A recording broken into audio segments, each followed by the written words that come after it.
Hello everyone and welcome back. Honeybee swarm season has started, and in this episode I'll show you 3 swarms I caught in the last week.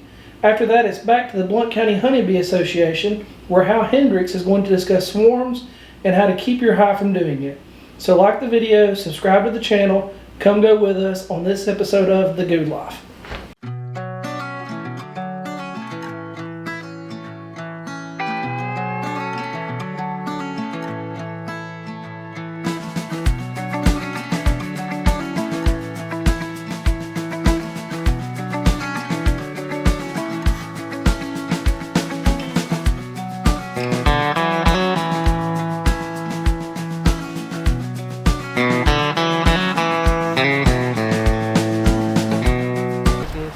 Alright, well everybody, welcome back to the bee yard. I caught a swarm yesterday afternoon. I didn't get it on camera, but we're going to take a look at it real quick and see how it looks. Oh, let me grab the hive tools.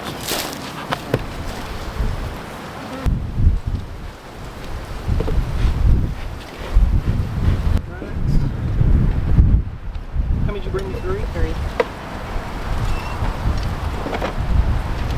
Oh,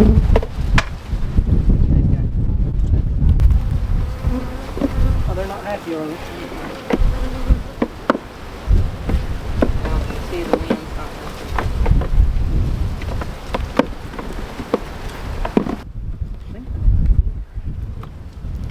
Okay. Well, it looked like they were all over on this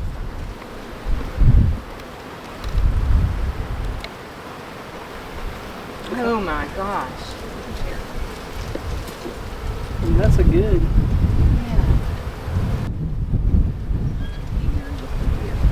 Oh, there's a third rag. Oh, is there? Full of them. But obviously we know she. Yeah.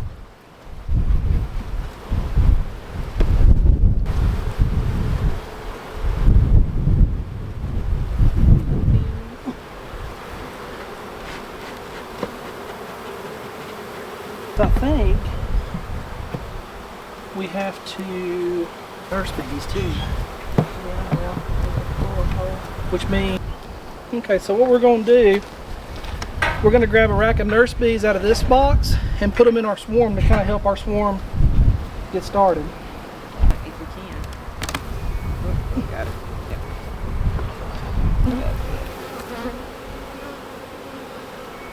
Oh, look. The queen cell? Yep. So I bet these could have swarmed. Yeah. It hatched. It sure Oh, did. there it is. That's it. That's her. It just came out. Yeah. Yeah. Oh, look at all of them. So that means she's the virgin queen. Which means the other queen swarmed. Yep. Got it? Yep. Is there any brood on that?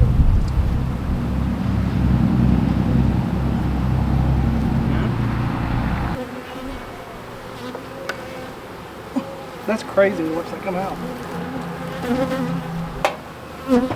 So if it hatched, that means my queen should be gone. So that last hive swarmed on me. We saw the new queen hatch out in person. That was pretty cool. So now we're going to try to pull a rack of brood from this one.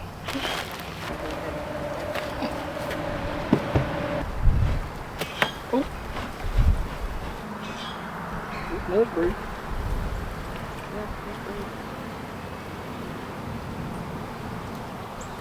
If you don't put it, let me just look and see. We don't have to necessarily find them. Just flip it over a couple more times.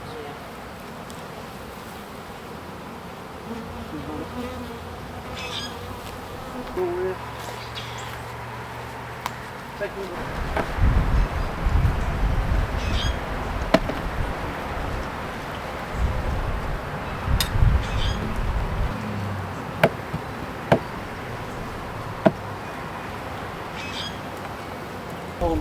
Oh yeah. Time. Yes.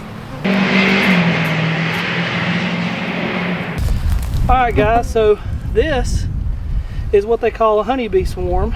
These bees came from a colony that was overcrowded and they're looking for a new home. They probably came from my beehives. They're just 10 feet from us. So we are going to pick these up, put them in a box, give them some sugar water, and hopefully they will decide to stay. I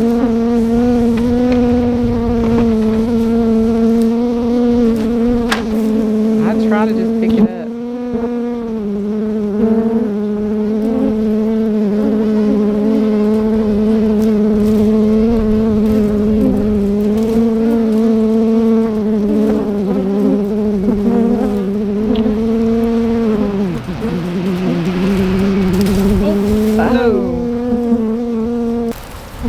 So we've accidentally dropped half of our swarm on the ground over here. I'm gonna try to put the ones that are on the limb in the bucket and see if the rest will follow. Mary's just going right in.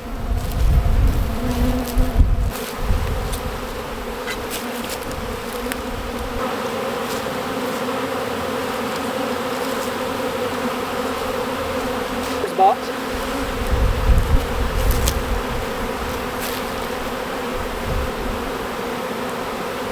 Let's do this. Alright. Drop that cream in. Yeah. And I'll drop this not one. to hurt anybody. I think she's in there. She was probably still on. Oh, look, they're fanning. Should have turned that sucker around.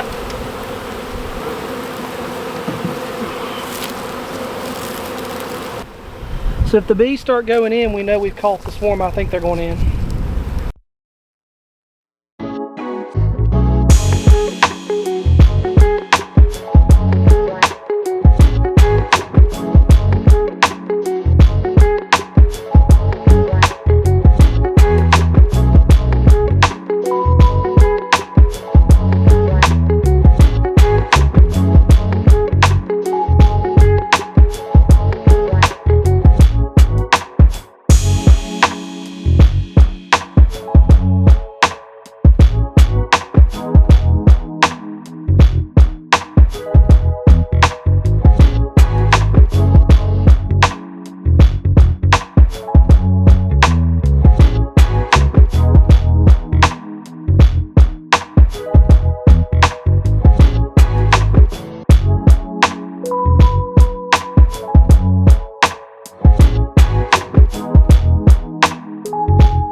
So I don't know if you guys can see this right here.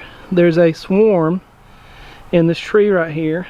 This swarm came from that tall beehive right there that the Damari split on. So obviously the Damari split failed.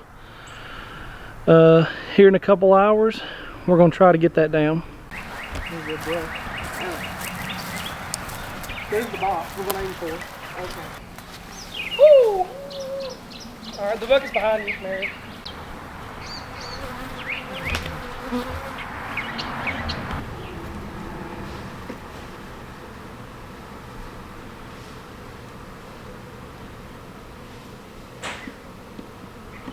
Go all up. All we're gonna get. Let go. What a lot of things. Yeah, I think that's never been as big as one the other day. Why do bees swarm? What is swarming? Swarming is basically caused by one of two things. Primarily, the number one reason is overpopulation. The bees run out of room. Mama runs out of room to lay mostly. It's not so much the population of the hive, but the brood space that she's got in there. Does she have room to lay? If she does not have enough room to lay, they're going to split. The house is too full. Second primary reason for swarms is replacement of a failing queen. She's playing out. She's not doing what she's supposed to do. They'll create an emergency cell, raise another queen, the old queen will leave. Two basic types of swarms. And you need to know that when you're going through your colonies of how you want to manage that. So you go into your hive and you look at it, you go through all your frames, and You don't have blue stickers on there, but I just kind of did that for representation of what you might be seeing in there. Typical hive, healthy hive this time of the year, in the next month or so. Outside, you're gonna have H's. What's H? Honey. Okay. What's B? Brood. B's brood.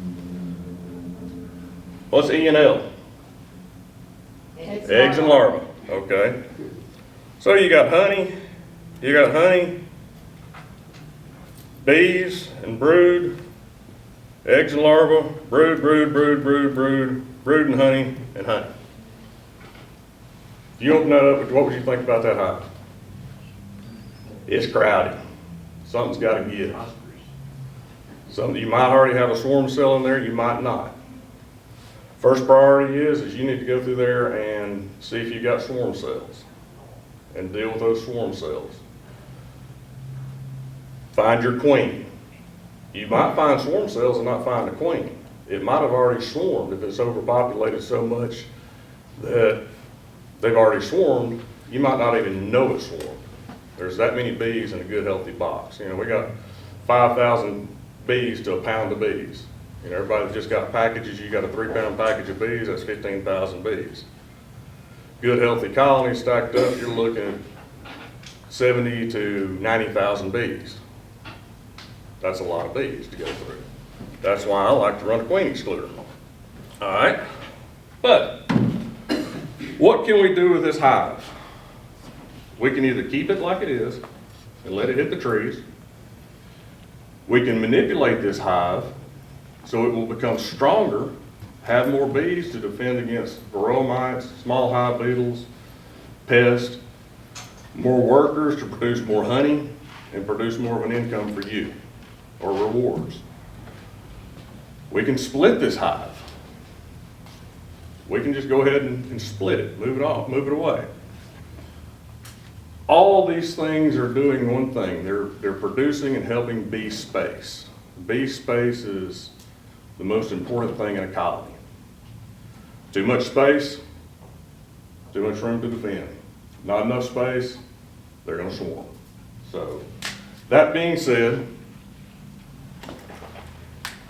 I'm gonna start going through the colony. I know my outsides are honey. Is honey good in a brood chamber? In a brood chamber. Go store it out there, they always are. It's always there. But that's another scenario you can have. I didn't label those. You could look across here and it'd be honey, honey, honey, honey, brood. That's no good. Okay, there's not enough room. That'll force a swarm. Okay? All this stuff you can actually manipulate as a beekeeper. This is one of the beauties of Blount. His hives were designed for us, not necessarily for the bees, but for us as beekeepers to manage their colonies. It's all uniform. So, this is probably going to upset some people because you got two queens, two deep boxes. Man, that's a lot of weight. You don't have to move the whole box at once, people. Move a frame at a time. Okay?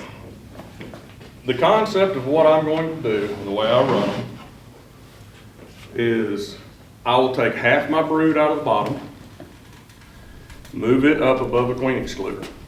The queen excluder is going to stay on top of this brood chamber. Some people don't like queen excluders. They call them honey reducers. I extracted over almost 6,000 pounds of honey last year running queen excluders. They don't care. They're going to go through them. Queen will go through them too every now and then. But the object of it is you've got her confined down here. Instead of having to look through 30 or 20 frames or even 80 or 100 frames, you just got to look through 10 of them. Okay? So, I know I've got all this brood down here. I'm going to go in there first thing, and you can move this honey too. Get that honey frame out. Ooh, ain't that a pretty frame? It is a pretty frame. Pull it out, She's probably not gonna be on it, but look at it anyhow. I like to set them back in front of the colony on the ground, so if she is there, she'll crawl back in. I'm gonna start going across this hive. Next frame, honey and brood, no queen, brood, solid brood, solid brood, solid brood, solid brood, solid brood, eggs and larvae. More than likely, she's gonna be real close to that where you find your eggs. Within 12 hours, she's gonna be there. You find her. Okay, I've got this queen. Best thing to do if you got somebody to help you, you hand them the frame and say, here, hold this, keep your eyeballs on it. Okay? Don't move her up. You've already got all this honey out of here, both sides. We don't like honey in our brood chamber. We do, but we don't. Move it over to the side. Now, moving brood up, do not move up eggs and young larvae. Move up brood only, capped brood. The oldest you've got in here, that's gonna hatch out first. If I've got 5 frames of brood in this bottom box, I'm gonna probably, if it's this time of the year, now last month, I wouldn't move as much up as I would now. She's obviously a healthy queen, she's doing her job. I'm gonna take 3 of those 5 frames of solid brood out of there. Now say I've gone through this hive and couldn't find the queen, but I know she's there. There's nothing wrong with that. Sometimes you can't find them. Shake them off. Shake that frame good and hard. Get all those bees off of it. Look at it, be sure she's not there. You're not gonna hurt the bees. You can evacuate all the bees off if you want to. Now, in this top box, let's go back to this. Eggs and larvae, you're gonna move all this brood, you're gonna tighten it all back up, okay? Maybe not this one that's got honey and brood on it, depending on how much brood it's got. You just gotta make that choice. And that's honey, and we'll leave that down. Center it all up. Now, because you've got another box that you've saved over the winter, it's got drawn comb in it. If you can do it, put drawn comb in the bottom. If you don't have it, you can put foundation back. But take your drawn comb, put it back in there. Don't hurt your bee.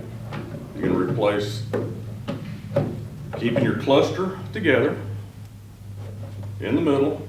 Now I've got a little bit of brood and some honey on this one. So what I'm going to do is I'm going to put a foundation on the outside and a brood on it and a drawn comb on the inside. Need one more now. Put another one there. If I had enough drawn comb, it'd be all drawn comb down there. It gives her a place to work. Now, you've got a bottom down here. She's got plenty of room to do what she wants to. There's no forcing her to swarm. Everything's good and happy. Now the next step is, depending on the time of the year, you got the queen excluder back on there. You know she's back in there. You saw her. When you put that frame with her on it, you saw her put her back in there, right? She's not on top. Now your option is, normally in the yard, I've already pulled frames out, and I'll go ahead and move them over into the deep box.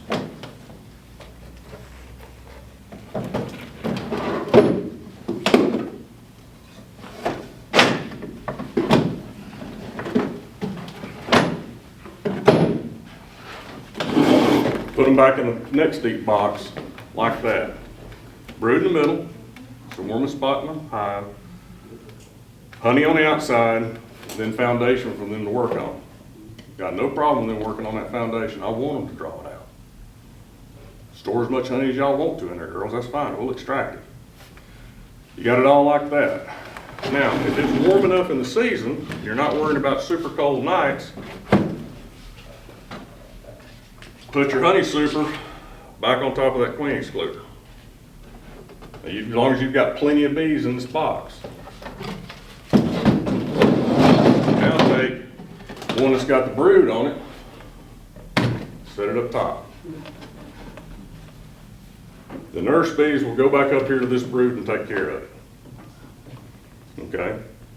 Suppose it's early in the season and it's not really a good nectar flow going yet, which we're kind of in right now.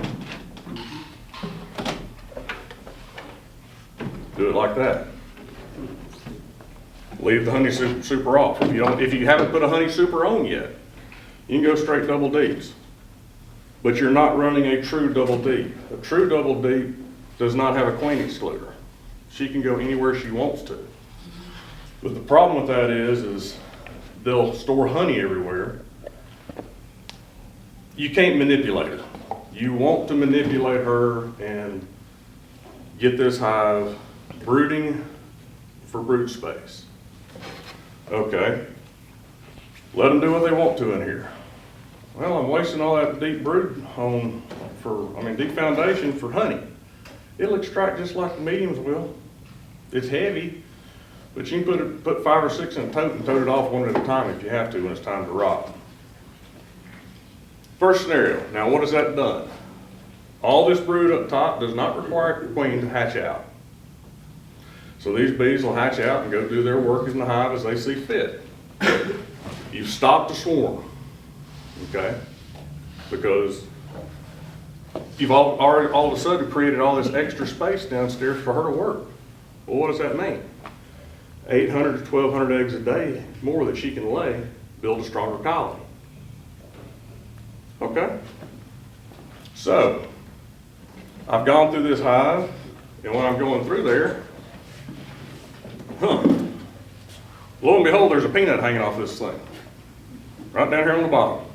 Several peanuts. What does that mean? Fixing the swarm. They're queen cells that are hanging there. Okay. Do we want them to hit the trees?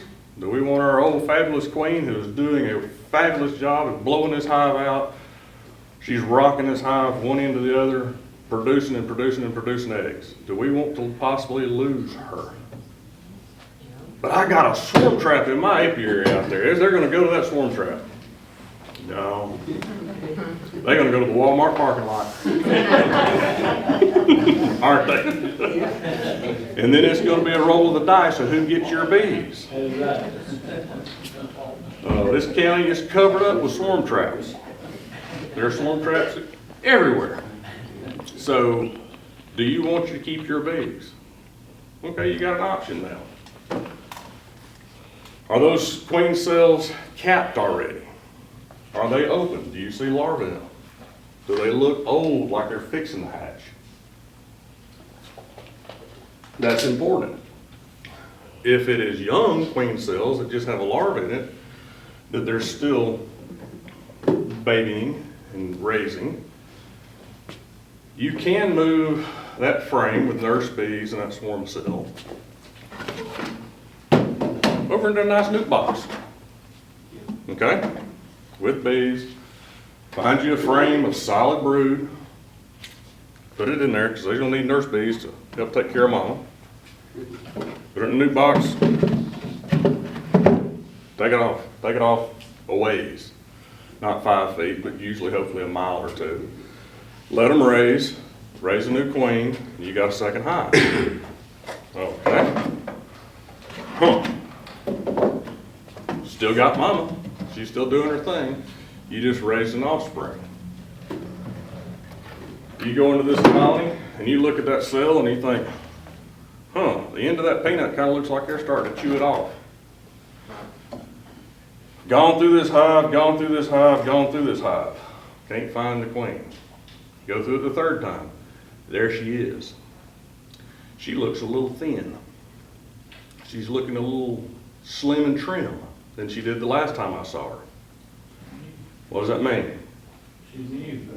No. No. She's been blowing this hive out. She's not new. She's been laying eggs to beat the band, and they got swarm cells in there that are fixing to hatch. She's fixing to leave. A hive will swarm about a day or 2 before that virgin queen will hatch. Okay? Why is that? They know they don't want two queens in the hive at the same time because it'll be battle royale. Okay? If you've got multiple queen cells in there, and that hive has already swarmed and you can't find your queen, she's gone, those multiple cells, the first queen that hatches, will dissect that hive, finding all the other queen cells, and sting them and kill those queens. Okay? This first one out wins. But then you run the risk, she's got to get mated, not eaten by a mockingbird. So back to the scenario. These queen cells look really, really old. You found the queen, found your queen. Make a split with her. You've gone back down to this bottom box. You found a frame with her on it. Okay? She's slim and trim. She's getting ready to swarm. Let's swarm her. Let's put her over here in this box. Give her some frames to work on. Another frame of brood in there to help them up, go along. Take it away. You just artificially made a swarm that you didn't have to catch out of a tree. Why did I take her this time instead of the queen cells? Because she was already in the process of fixing to swarm. If I had taken the queen cells out and left her, more than likely she would have swarmed also and you'd have been stuck with a box with nothing. So it's all about looking and analyzing those cells if you find queen cells.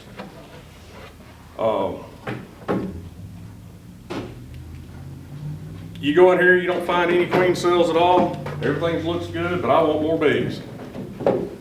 I don't want to order a $35 queen from somebody. I don't want to do my own grafting. What's this another scenario I can do for imitating a swarm? If I don't want to move brood up into a deeper box, make a walk-away split. You can take it going through here. You want to find a frame. Always find your queen, don't move your queen. You want to find a frame that's got E and L on it. Eggs and larvae, young larvae and eggs. Okay, take it, good solid frame of brood, old brown, fixing to bust out brood. Put it over in a 5-frame nuke box, put some feed on it, take it away. Roll the dice, just like catching a swarm.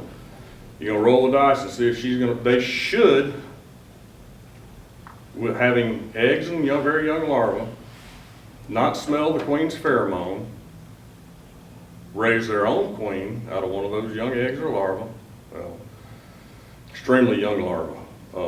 All the beginners and everybody, y'all understand the difference between egg and larva, right? In brood. Egg stands straight up in the cell, you can hardly see it, that's why we all keep our old man glasses in our pockets. It lays over, it's still an egg. As soon as that egg starts to turn into a seed, it becomes a larva. If you're grafting or raising a queen, that right there is the perfect time to graft. So you want to take eggs if you're making a walk-away split because it gives them a few days, well, a day, to determine there's no queen pheromones in there and want to take one of those eggs and convert it to a queen cell. It's all time oriented. Take that away, mile or two, let them raise their own queens, give it 21 days, you should see, well, we're talking about days and age of bees. Important numbers to know. 21 days from egg to hatch for a worker bee. Why is that important? Because if you put a queen in there that's mated, it's going to be 21 days before the first egg she lays emerges as a worker bee. If you got to have enough bees in there to sustain that colony, it's going to go down before it goes back up. 16 days for a queen from egg to a virgin queen. Okay? So if you put a walk-away split, you've got a minimum of 16 days before you get a virgin queen flying. Now she's going to fly. There's discussion nowadays on whether they mate 3 days or 6 days. There's some studies going on that right now, depending on area and weather and things of that nature. 16 days, then you're talking another, let's say 5 days. 16, 17, 18, 19, 20, or 21 days. Now she can start laying. That's another 21 days. So basically you're looking at 2 months, right just shy of 2 months to produce a colony from a walkaway split. That's important, but can you do it this time of the year? Yes. Do you want to do that, say in September? No. September will do you no good. Your hive won't build up in time. So that goes back to time orientation and weather. This is a great time of the year to move walkaway splits. How many people are seeing drones in their colonies now? Hope we all are. That's one thing that you go by if you're timing your splits in the spring or grafting. We look for purple-eyed drones. Okay, look for drone brood in your hive. You pop those drone cells off, and if they got little purple eyes, instead of just white eyes on the pupa, you can start grafting. Because by the time you get your grafts off, you'll have drones in the area.